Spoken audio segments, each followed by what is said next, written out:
तर्क संग्रह ग्रंथ में अनुमान खंड प्रकरण चल रहा है। अनुमान के दो भेद बताए थे, स्वार्थानुमान और परार्थानुमान, बराबर है। उसमें अपने ही अनुमिति के लिए कारण जो अनुमान है वो हुआ स्वार्थानुमान, उसकी प्रक्रिया बता दी। और स्वयं धूमादि हेतु को देखकर साध्य वन्य आदि की अनुमिति कर लिया। उसके बाद जैसे स्वयं को हेतु के द्वारा साध्य का ज्ञान हुआ है, इसी प्रकार अन्य व्यक्ति को भी साध्य का ज्ञान हो जाना चाहिए।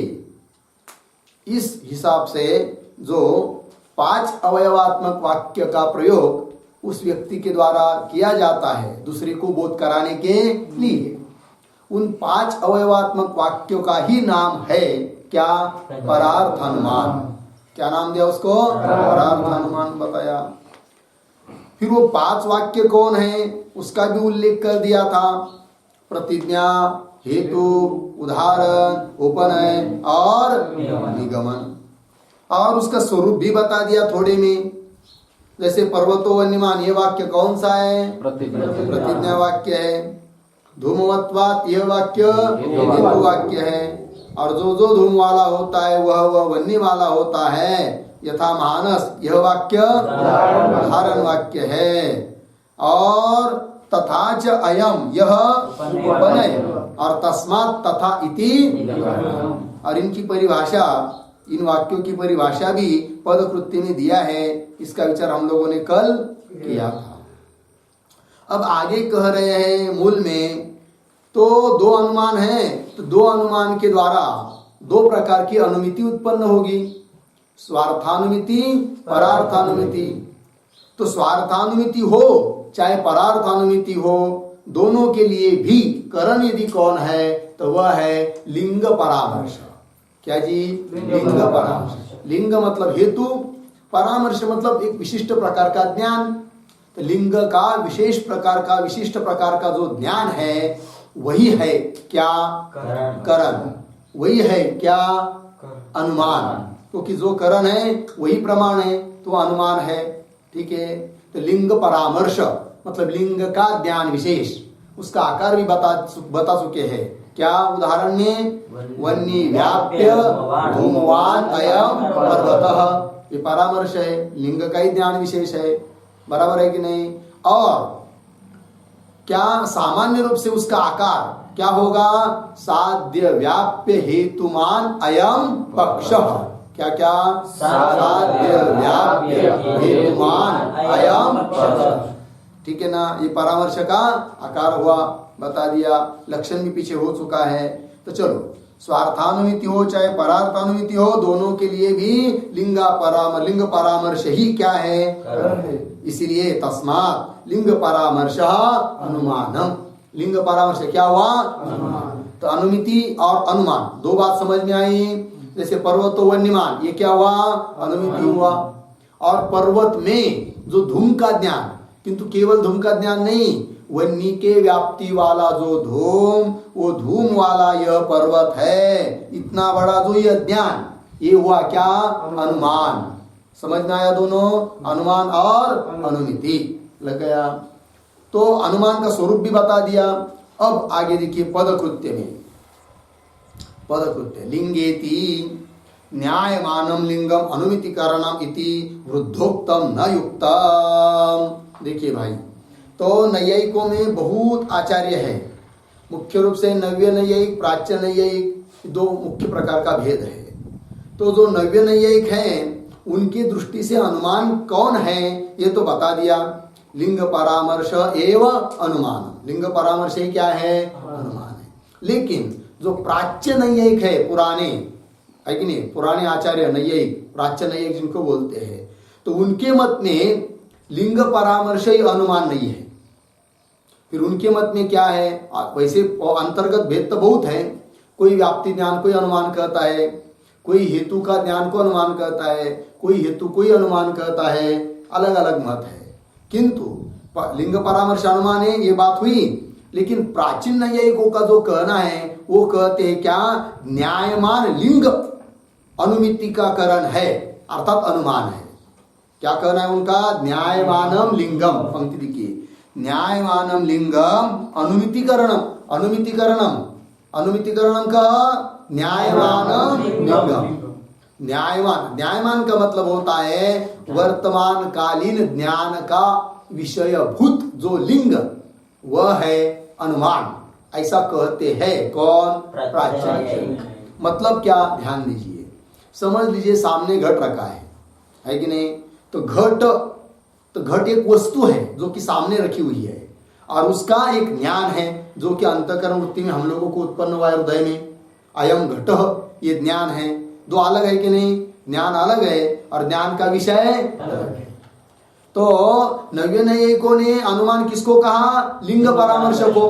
परामर्श मतलब क्या, ज्ञान विशेष, अर्थात लिंग के ज्ञान को अनुमान कहा।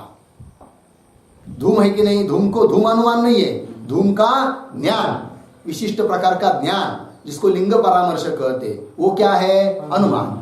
लेकिन प्राचीन नैयायिक कहते वो ज्ञान अनुमान नहीं है, अपितु न्यायमानम लिंगम। न्यायमान मतलब वर्तमान काल में जो आपको लिंग का ज्ञान हुआ है कि धूम है करके, अयम धूमः किंवा धूमवान पर्वतः, यह जो ज्ञान हुआ है उस ज्ञान का विषयभूत जो धूम जो कि पर्वत पर है, वो धूम ही क्या है, अनुमान है, ऐसा कहते हैं कौन, प्राचीन नहीं। तो दोनों में अंतर हुआ कि नहीं, तो क्या अंतर हुआ, प्राचीनों ने क्या क्या क्या कहा, जो हेतु है वही अनुमान है, उसको एक शब्द में कह दिया न्यायमानम लिंगम, तो अनुमिति का करण है। मतलब वर्तमान काल में ज्ञान का विषयभूत जो हेतु वो वहां पर चाहिए, और वही बनता है क्या, अनुमान। और इनका क्या कहना है, वो हेतु जो लिंग जो कि पक्ष पर है वो अनुमान नहीं, उसका ज्ञान अनुमान है। दोनों में अंतर समझ में आया। अब देखिए, अब जो नव्य नैयायिक हैं जिन्होंने लिंग परामर्श को अनुमान करके बोल दिया, अनुमान शब्द से बोल दिया, फिर वो क्यों प्राचीन नैयायिकों की बात नहीं मानते हैं।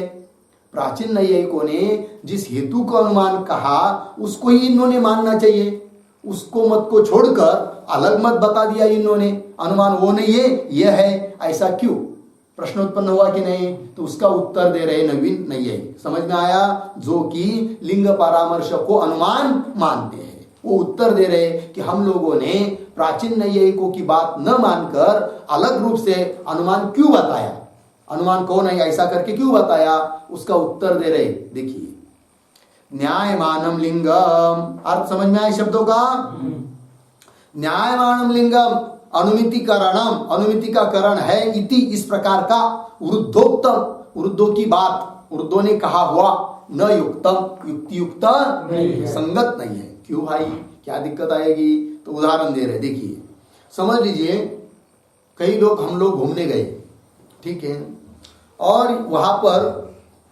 पुराना जमाने में आश्रम था, वहां एक यज्ञशाला भी बनी हुई थी।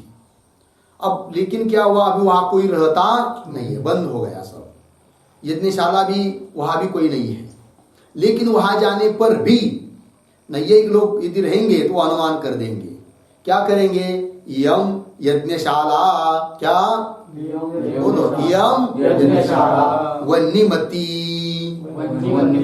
है कि नहीं, आसिद, आसिद भी बोल सकते, नहीं भी बोल सकते, वन्यमती, अतीत धूमार, हेतु क्या दिया, अतीत धूमार, समझ में आया। तो क्या बनाया, यम यज्ञशाला वन्यमती आसिद अतीत धूमात, यह यज्ञशाला वन्नी वाली थी।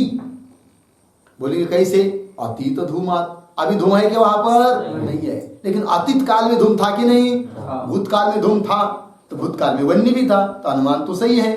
लेकिन यदि प्राचीन नैयायिकों की बात को मानेंगे तो यहां पर अनुमिति नहीं होनी चाहिए, क्योंकि उन्होंने अनुमान किसको कहा है, न्यायमानम लिंगम, वर्तमान काल में ज्ञान का विषयभूत जो लिंग है धूम, वो वहां पर है क्या, भी नहीं है, अर्थात अनुमान तो नहीं है, और अनुमान प्रमाण ही वहां पर नहीं है, तो उसके बल पर अनुमिति कैसी उत्पन्न होगी, अनुमिति नहीं होनी चाहिए, जबकि अनुमिति हो रही है, इसका मतलब वो अनुमान तो है, लेकिन प्राचीन नैयायिकों ने जिसको अनुमान कहा है वो वहां नहीं है।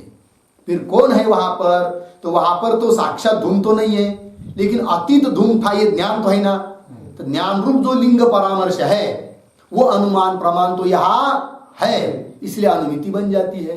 इसलिए ये नवीन नैयायिक बोलते हैं कि हम उनकी बात इसलिए नहीं मानते हैं, यदि उनकी बात मानेंगे तो यह अनुमिति नहीं होनी चाहिए, जबकि अनुमिति हो रही है। बात समझ में आया भाई? पंक्ति देखिए, इयम यज्ञशाला वन्यमती अतीत धूमात मिला इत्यादो लिंगा भावे अपि। लिंग का वहां पर वर्तमान काल में क्या है? अभाव है। धूम है क्या वहां पर? अभी नहीं है। लिंगा भावे अपि अनुमिति दर्शनात्, अनुमिति तो दिखाई देती है। इति अभिप्रायवान, ऐसा अभिप्राय वाला जो है उन्होंने कह दिया लिंग परामर्श एव करणम इति आचष्टे। इसलिए उन्होंने कह दिया कि लिंग परामर्श ही क्या है? करण है, अर्थात अनुमान प्रमाण है। ठीक, अभिप्रायवान लिंग परामर्श एव कारणम इति आचष्टे, वही कारण है अर्थात वही करण है। इस ये बात कह दिया किस पंक्ति के द्वारा? मूल में लिंग परामर्श एव, मूल में पंक्ति आई ना, स्वार्थानुमिति परार्थानुमित्यो लिंग परामर्श एव करण। ठीक है, चलिए आगे। अनुमानम उपसंवरति, अब अनुमान का उपसंहार कर रहे यहाँ पर किस पंक्ति के द्वारा? तस्मात्, है कि नहीं? अनुमान खंड जब चालू हुआ था ना, वहां पर सबसे पहले अनुमान का लक्षण किया था अनुमिति करणम, वहां अनुमान का लक्षण किया था ना, उसका यहाँ पर अभी उपसंहार हो रहा है। तस्मात् लिंग परामर्श अनुमान, इसलिए लिंग परामर्श ही क्या है? अनुमान है। पदकृत्य देखिए, अब मूल में तस्मात् शब्द आया था ना, तस्मात् शब्द का क्या अर्थ है? तो पदकृत्यकार बता रहे अनुमितिकरणत्वात् इत्यर्थः। तो मूल में शब्द आया था तस्मात्, तस्मात् अनुमितिकरणत्वात्, अनुमिति का करण होने से लिंग परामर्श अनुमानम, लिंग परामर्श ये क्या है? अनुमान है। हुई बात? चलिए आगे। अयम एव, मिला पंक्ति, अयम एव तृतीय ज्ञानम इति उच्यते। अब देखिए, इस लिंग परामर्श को ही तृतीय ज्ञान इस शब्द से भी बोला जा सकता है। ये कितना ज्ञान है? तृतीय, तीसरा ज्ञान है। लिंग परामर्श ज्ञान उत्पन्न हुआ ना, ये तृतीय ज्ञान है। इसको तृतीय ज्ञान शब्द से भी बोलते हैं लिंग परामर्श को। बोलेंगे तृतीय ज्ञान मतलब तृतीय ज्ञान कैसा बताओ, समझाओ। तो पदकृत्यकार लिख रहे, देखिए, तथा ही महान साधो धूम आग्नेयो हो व्याप्तो गृह्यमाणायाम यद धूम ज्ञानम तत् आदिमम। आदिमम मतलब प्रथमम, वो प्रथम धूम का ज्ञान हुआ। तृतीय बताना है ना, लिंग परामर्श तक जाना है तृतीय में, तो पहला कौन? तो देखिए, तथा ही महान साधु मानस चत्वर गोष्ठ आदि में धूम अग्नियो हो व्याप्तो गृह्यमाणायाम, धूम और अग्नि इन दोनों का व्याप्ति के ग्रहण काल में, समझ में आया कि ये जहां जहां धूम होता है वहां वहां वन्य होता है, ऐसा व्याप्ति का ग्रहण होता है कि नहीं? उस काल में जो धूम का ज्ञान हुआ है वो पहला ज्ञान। वो धूम का ज्ञान कैसा हुआ? हेतु का ज्ञान पहला ज्ञान हुआ।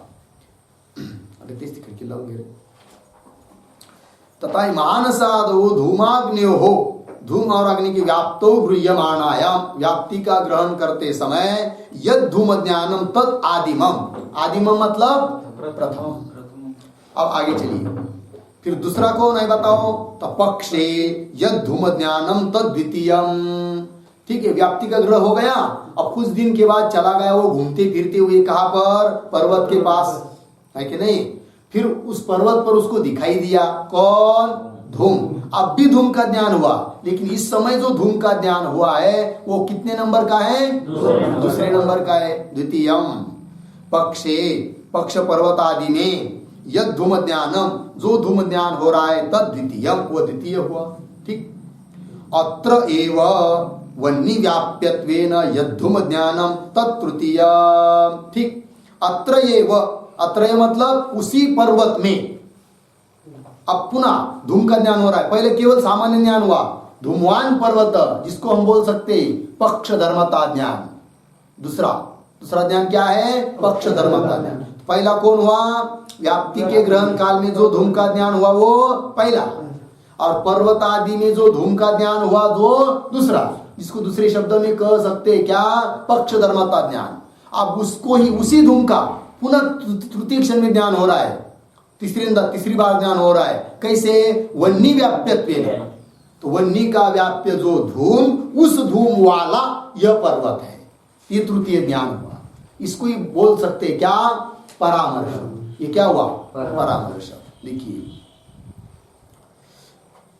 अत्र एव पर्वते एव वन्नी व्याप्यत्वेन। पहले जो ज्ञान हुआ धूम का पर्वत में, वो वन्नी का व्याप्य रूप से ज्ञान नहीं हुआ, केवल धूमवान पर्वत इतना ज्ञान हुआ। अब जो ज्ञान हो रहा है वो व्याप्यत्वेन। तो अत्र एव वन्नी व्याप्यत्वेन, वन्नी का व्याप्य धूम है इस रूप से। वन्नी व्याप्यत्वेन यद धूम ज्ञान तत्तृतीयम। ये कौन सा ज्ञान हुआ भाई? बोलो। तृतीय। उसका आकार क्या है बताओ? वन्नी व्याप्य धूमवान अयम पर्वतः। क्या क्या? वन्नी व्याप्य धूमवान अयम पर्वतः। इसको, इस ज्ञान को कितना ज्ञान बोलेंगे? तृतीय, तीसरा ज्ञान। इसको ही दूसरे शब्द में क्या बोलेंगे? परामर्श ज्ञान। क्या बोलेंगे? परामर्श ज्ञान। इदम एव लिंग परामर्श इति उच्यते। वही दिया है, इस तृतीय ज्ञान को ही बोलते क्या? लिंग परामर्श इति उच्यते। आगे अनुमानम इति, हाँ, तस्मात् लिंग परामर्श अनुमानम, ऐसा मूल में आया था ना। तो देखिए अभी पदकृत्य में अनुमानम इति व्यापारवत् कारणम करणम इति मते व्याप्ति ज्ञानम एव अनुमानम लिंग परामर्श व्यापार इति अवसेयम। देखिए भाई मतभेद बहुत है नैयायिकों में भी। क्या? तो देखिए करण का लक्षण करते समय क्या लक्षण किया था? याद है करण का? पहले तो केवल इतना ही किया था, असाधारणम कारणम करणम। फिर उसके बाद अतिव्याप्ति हो रही थी व्यापार में, इसलिए लक्षण बदल दिया था। क्या? व्यापारवत् असाधारणम कारणम करणम। ठीक है, ऐसा लक्षण किया था। किसका? करण का। अब यहाँ पर अनुमिति ज्ञान और उसका करण किसको बताया? लिंग परामर्श को। परामर्श ज्ञान को क्या बताया? करण। तो कोई पूछेगा फिर, ठीक है अनुमिति कार्य है और उसका करण कौन? लिंग परामर्श। लेकिन बीच में व्यापार कौन है बताओ? क्योंकि व्यापार वाला लिंग परामर्श रहेगा तब उसको क्या बोलेंगे? करण। क्योंकि करण का लक्षण क्या किया है? व्यापारवत् असाधारणम कारणम करणम। अनुमिति के लिए असाधारण कारण लिंग परामर्श तो है, लेकिन व्यापार तो बताना पड़ेगा ना। लेकिन परामर्श ज्ञान उत्पन्न होने के बाद उसके अगले क्षण में ही अनुमिति उत्पन्न होती है, बीच में व्यापार कोई मिलता नहीं है। फिर लक्षण कैसा जाएगा? तो उत्तर दे रहे हैं क्या? कि जो लोग व्यापारवत् असाधारण कारण को करण कहते हैं ना, उनके मत में लिंग परामर्श अनुमान नहीं है। फिर उसके मत में अनुमान कौन है? तो उसके मत में अनुमान है व्याप्ति ज्ञान। उसके मत में अनुमान कौन है? व्याप्ति ज्ञान। व्याप्ति ज्ञान यह अनुमान है किसके मत में? जो लोग व्यापारवत् असाधारण कारण को करण कहते हैं। समझ में आया? फिर बोलो भाई व्यापार कौन? तो सीधी बात है, तो व्यापार कौन हो जाएगा फिर बीच में? परामर्श ज्ञान कौन हो जाएगा? परामर्श ज्ञान क्या होगा? व्यापार। तो करण कौन हुआ? करण व्याप्ति ज्ञान। दो मत है, कोई घबराने की बात नहीं, दो अलग मत है। एक मत में लिंग परामर्श ही करण है, वही अनुमान है। किसके मत में? जो लोग केवल असाधारण कारण को करण कहते हैं। क्या जी? असाधारण कारण को ही करण कहते, व्यापारवत् ये पद नहीं देते। तो उनके मत में अनुमिति के लिए करण कौन? लिंग परामर्श, ये करण है, वही अनुमान है। लिंग परामर्श अनुमान है किसके मत में? हाँ, जो व्यापारवत् पद नहीं देते, केवल असाधारण कारण को ही करण कहते हैं, उनके मत में अनुमिति के लिए करण अर्थात अनुमान प्रमाण कौन? लिंग परामर्श। एक बात हुई। लेकिन जो लोग करण का लक्षण करते समय व्यापारवत ये पद देकर करण का लक्षण करते हैं, तो क्या लक्षण बन जाता है उसके मत में? व्यापारवत असाधारणम कारणम करणम। ठीक है, फिर उनके मत में यदि लिंग परामर्श को ही करण कहेंगे तो बीच में व्यापार तो दिखाना पड़ेगा, व्यापार तो कोई मिलता नहीं है। इसलिए वो कहते ठीक है, हमारा लक्षण तो बराबर है। कौन सा लक्षण? करण का। क्या लक्षण? व्यापारवत असाधारणम कारणम करणम, यही लक्षण है। तो बोलेंगे फिर करण कौन है बताओ? तो बोलेंगे करण, हम लिंग परामर्श को करण मानते ही नहीं है। फिर किसको मानते हैं? व्याप्ति ज्ञान को करण मानते हैं। फिर हमारा कोई दिक्कत नहीं, व्यापार भी मिल जाता है बीच में। समझ में आया? तो कौन व्यापार मिलता है? देखिए, व्याप्ति ज्ञान हुआ। व्याप्ति ज्ञान होने के बाद जब पर्वत आदि में जाता है वो आदमी, धूम को देखता है, उसके बाद उसको परामर्श ज्ञान उत्पन्न होता है कि नहीं? और परामर्श ज्ञान उत्पन्न होने के बाद उत्पन्न होती है कौन? अनुमिति। तो अनुमिति और व्याप्ति ज्ञान दोनों के बीच में क्या आया? कौन आया? वो लिंग परामर्श। क्या समझ में नहीं आ रहा है? क्रम ध्यान में नहीं रखा। सबसे पहले आदमी घूमता है, आड़स में जाता है, होड़ में जाता है, अंबाजोगे में जाता है, हटेल में जाता है, और सब जगह जा जा जाकर देखता है। क्या? जा जा धूम होता है, वहां वहां होता है। व्याप्ति ज्ञान हुआ कि नहीं? फिर कब 10-12 दिन के बाद यात्रा आ गई, पूर्णिमा के दिन चला गया यात्रा के लिए, बीच में एक पर्वत लग गया और वहां मक्का का कनीज भी था, है कि नहीं? किसी ने कह दिया भाई आओ मक्का खाओ, लेकिन पेटी नहीं थी, माचिस नहीं थी, खाना था। फिर उतने में पर्वत पर दिखाई दिया क्या? धूम ज्ञान। तो वो हुआ पक्ष धर्मता ज्ञान। उसके बाद उत्पन्न होता है क्या? परामर्श ज्ञान। परामर्श ज्ञान का आकार क्या है? वन्य व्याप्य धूमवान अयम पर्वत। वन्य का व्याप्य धूम है। यह ज्ञान कब उत्पन्न हुआ? व्याप्ति ज्ञान नहीं रहेगा तो उत्पन्न होगा क्या? नहीं। पहले क्या चाहिए? व्याप्ति ज्ञान। व्याप्ति ज्ञान था, इसीलिए वन्य व्याप्य धूमवान अयम पर्वत ये ज्ञान उत्पन्न हुआ। इस ज्ञान को क्या बोलते हैं? परामर्श। तो व्याप्ति ज्ञान से जन्य हुआ कि नहीं? कौन? परामर्श। बराबर। और व्याप्ति ज्ञान नहीं रहेगा तो अनुमिति ज्ञान उत्पन्न होगा क्या? नहीं। तो व्याप्ति ज्ञान से जन्य जो अनुमिति, उस अनुमिति का जनक परामर्श है कि नहीं? है। इसलिए परामर्श क्या हुआ? व्यापार। व्यापार का लक्षण क्या है? तज्जन्यत्वे सति तज्जन्य जनकः व्यापारः। बोलो, तज्जन्यत्वे सति तज्जन्य जनकः व्यापारः। तत् परामर्श व्याप्ति। हाँ, तत् व्याप्ति। तज्जन्यत्वे सति व्याप्ति ज्ञान जन्यत्वे सति। तत् शब्द से लेंगे व्याप्ति ज्ञान। तत् व्याप्ति ज्ञान। तज्जन्यत्वे सति व्याप्ति ज्ञान जन्यत्वे सति। व्याप्ति ज्ञान से जन्य है कौन? लिंग परामर्श। बराबर। पुनः तज्जन्य जनक, तत् व्याप्ति ज्ञान, उससे जन्य अनुमिति और उसका जनक परामर्श। तो घट गया कि नहीं लक्षण? नहीं समझ में आया? अभी आया? तो बोलो फिर, तत् व्याप्ति ज्ञान तज्जन्य व्याप्ति ज्ञान से जन्य कौन? लिंग परामर्श। पुनः तत् तज्जन्य व्याप्ति ज्ञान से जन्य कौन?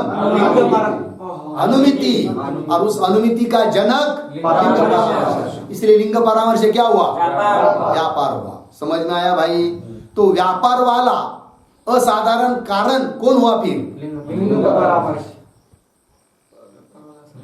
व्यापार कौन है?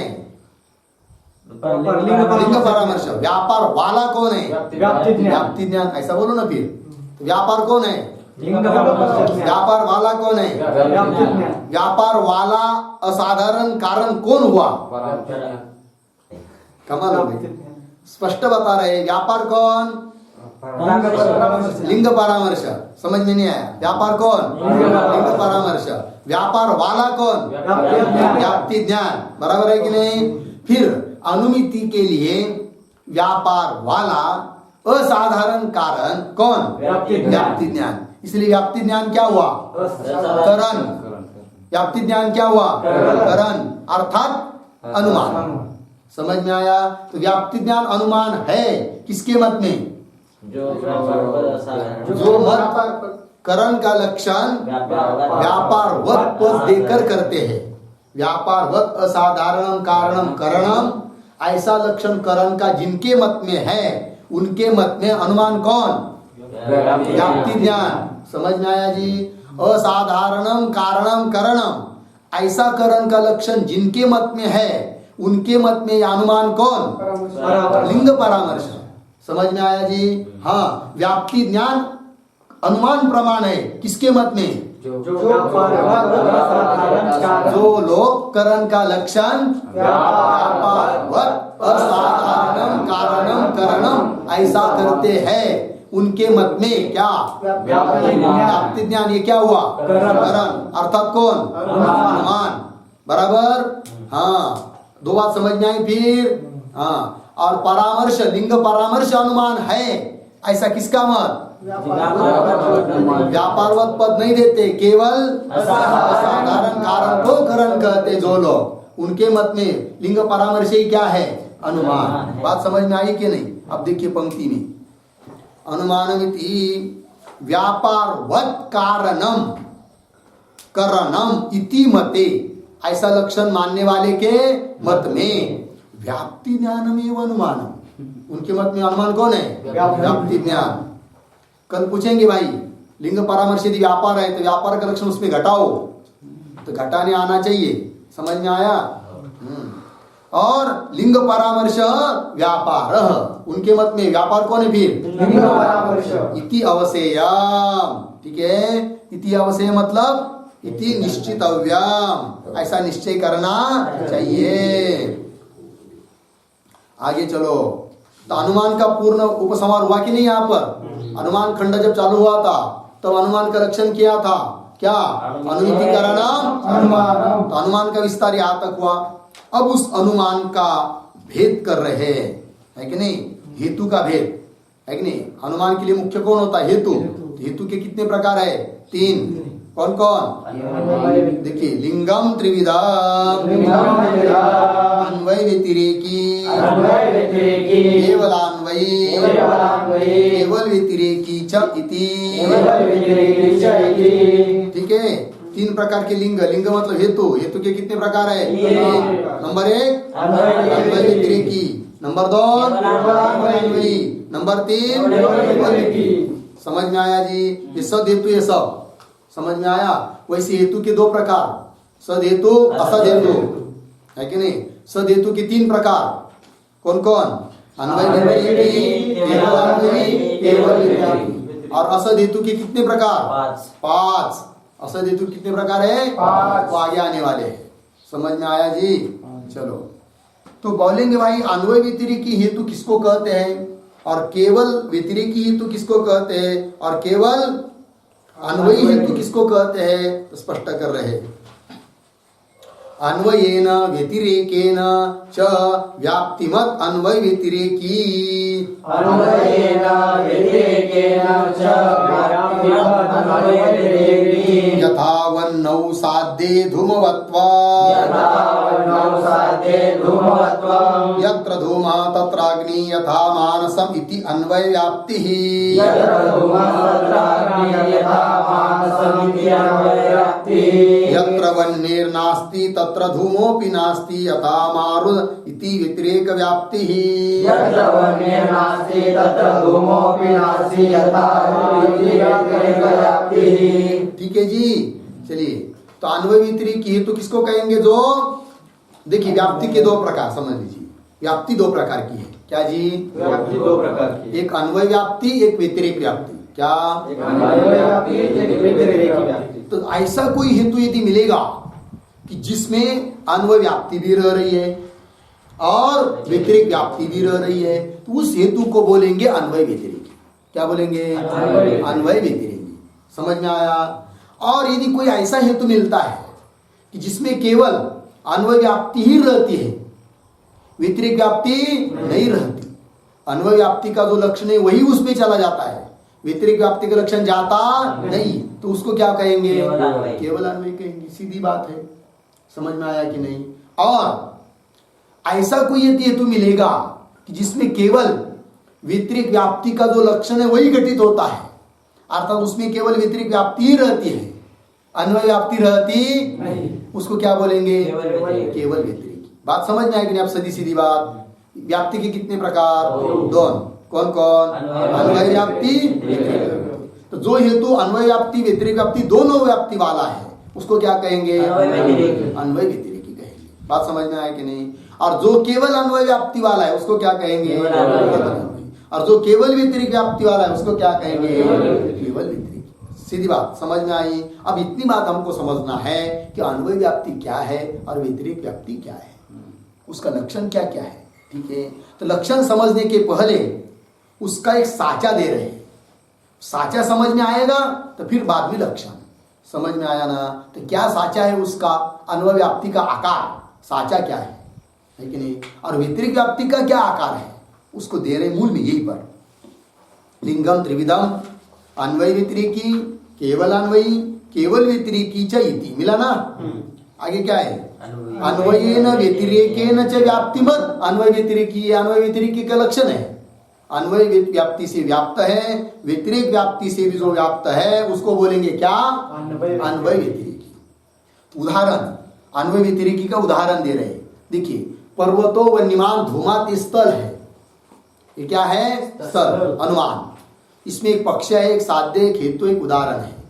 तो पक्ष कौन है? पर्वत। साध्य वन्नी, हेतु धूम, और दृष्टांत मानस। ठीक है ना। ये यहाँ का जो हेतु है, कौन हेतु है यहाँ पर?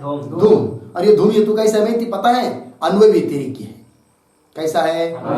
मतलब उसमें अन्वय व्याप्ति भी रहती है और व्यतिरिक्त व्याप्ति भी रहती है। और अन्वय व्याप्ति कैसी रहती है, व्यतिरिक्त व्याप्ति कैसी रहती है, उसका लक्षण क्या है, कैसा समन्वय होता है, वो बाद में। पहले एक साचा। क्या साचा? देखिए मूल में दिया है, यथा वन्नौ साध्ये धूमवत्वम। मिला पंक्ति? वन्नौ साध्ये धूमवत्वम मतलब जिस अनुमान में वन्नी साध्य है और धूम हेतु है, वहां का जो धूम हेतु वह अन्वय व्यतिरिक्त है। तो कैसा अन्वय व्यतिरिक्त है? मूल में यत्र धूमः तत्र अग्निः यथा मानसमिति अन्वय व्याप्ति। यह अन्वय व्याप्ति हुई। जहां जहां धूम रहता है वहां वहां वन्य रहता है। यह अन्वय व्याप्ति का अभिनय है। समझ में आया? तो यह अन्वय व्याप्ति नियम कहीं खंडित है कि हो? यदि नियम का कहीं बाद होगा तो बोल सकते भाई सच नहीं है, झूठ है। लेकिन जहां जहां धूम रहता है वह निश्चित रूप से वन्य रहता है कि नहीं? रहता है। इसमें कोई संदेह नहीं। तो नियम अखंडित है, बाधित नहीं है। इसलिए बोल सकते हैं क्या? धूम हेतु कैसा है? अन्वय व्याप्ति वाला है। अब थोड़ा ध्यान दीजिए, थोड़ा उल्टा करेंगे। यत्र वह्निः तत्र धूमः। क्या? यत्र वह्निः तत्र धूमः। नियम हो सकता है क्या? क्यों? अयोगोलक में वन्य तो है, धूम नहीं है, इसलिए नियम खंडित हुआ। इसका मतलब धूम की व्याप्ति वन्य में नहीं है, किंतु वन्य की व्याप्ति धूम में है। क्योंकि यत्र यत्र पद से जो आता है वो व्याप्य, तत्र तत्र पद से जो आता है वो व्यापक। तो यत्र यत्र धूमः, यत्र यत्र पद से कौन आया? धूम। और तत्र तत्र वन्य। तो धूम व्याप्य है और व्यापक कौन है? वन्य। और व्यापक की व्याप्ति व्याप्य में होती है। क्या? व्यापक की व्याप्ति व्याप्य में होती है। यहाँ पर व्यापक कौन है? वन्य। व्याप्य कौन है? धूम। तो धूम में रही कि नहीं व्याप्ति? रही, क्योंकि नियम अबाधित है ना। अब समझ लीजिए, उल्टा करेंगे। यत्र यत्र वह्निः तत्र तत्र धूमः। यदि इस नियम का भी यदि बाद नहीं होता तो यहां पर भी हम कह सकते थे क्या? यत्र यत्र पद से कौन लिया? वन्य, वो व्याप्य है। और तत्र तत्र पद से कौन आया? धूम, वो व्यापक है। ये बोल सकते थे यदि नियम का बाद नहीं होता तो। लेकिन नियम का तो बाद है, खंडित है कि नहीं? गलत है नियम, इसीलिए नहीं कह सकते। क्या नहीं कह सकते? यत्र यत्र वह्निः तत्र तत्र धूमः। अर्थात धूम की व्याप्ति वन्य में है ये नहीं कह सकते, अपितु वन्य की व्याप्ति धूम में है। समझ में आया कि नहीं? तो देखिए भाई, यत्र यत्र धूमः तत्र अग्नि यथा मानसम इति अन्वय व्याप्ति। ये क्या हुई? अन्वय व्याप्ति। अब व्यतिरिक्त व्याप्ति का साचा दे रहे हैं। ठीक है ना। देखिए भाई, साध्य और हेतु, क्या क्या? हेतु और साध्य, इनका जो साहचर्य, दोनों भाव पदार्थ, वो होती है अन्वय व्याप्ति। अब ये क्या हुई? अन्वय व्याप्ति। हेतु और साध्य दोनों भाव पदार्थ है। अब व्यतिरिक्त व्याप्ति करते समय दोनों का अभाव लेना है। दोनों का क्या लेना है? अभाव। साध्य का भी अभाव और हेतु का भी अभाव, ऐसा लेना है। उन अभावों का जो व्याप्य है कि नहीं, व्याप्ति है, उसको बोलते हैं क्या? व्यतिरेक व्याप्ति। भाव पदार्थों की व्याप्ति को बोलेंगे अन्वय व्याप्ति, और अभावों की व्याप्ति को बोलेंगे क्या? व्यतिरेक व्याप्ति। तो वही लिखा है, देखिए, यत्र वह्निर्नास्ति तत्र धूमोऽपि नास्ति यथा महारुद्र इति व्यतिरेक व्याप्ति ही। बोलो भाई। यत्र वह्निर्नास्ति तत्र धूमोऽपि नास्ति यथा जलधि व्यतिरेक व्याप्ति। ये व्यतिरेक व्याप्ति हुई। देखिए, यत्र वह्निर्नास्ति, वह्निर्नास्ति मतलब वह्नि का अभाव। वह्नि का क्या है? अभाव। जहां जहां वह्नि का अभाव है वहां वहां धूम का अभाव है कि नहीं? बोलो, सब जगह है कि नहीं? क्या क्या? जहां जहां वह्नि का अभाव है वहां वहां धूम का क्या है? है कि नहीं? ये हुई क्या? व्यतिरिक्त व्याप्ति। और इस व्यतिरिक्त व्याप्ति वाला भी है कौन? धूम, है कि नहीं? व्यतिरिक्त व्याप्ति का भी समन्वय कहाँ करना है?